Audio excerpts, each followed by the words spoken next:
Hello, this video is how to mirror using the scale tool in Sketchup. Sketchup, it really doesn't have a mirror tool, but the scale tool, known for scaling up or scaling down objects to make them either larger or smaller. You can stretch them out a little bit. So the scale tool is pretty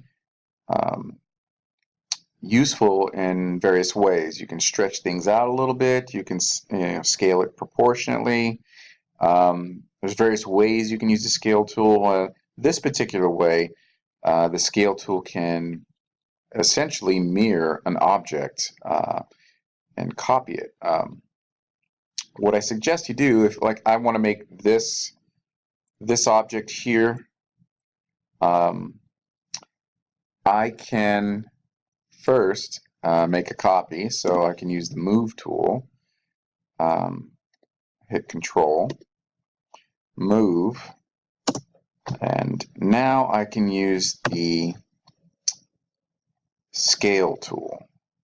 Now the trick is to grab a grip that is furthest away from the axis point. The axis of rotation is going to be, well, I'm not going to show you on this one because it's would be this line right here that I just clicked on and turned blue.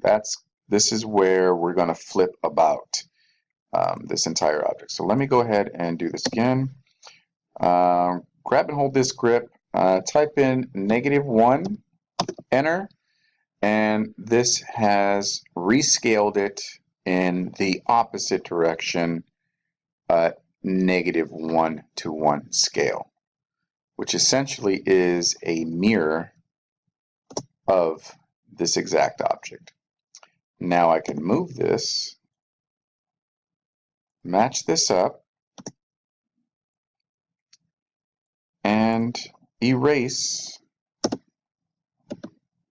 that line to match this one. And that's how you use the scale command to mirror any object. It doesn't matter if it's 2D or 3D, you can mirror using scale. All right, that's it. Thank you.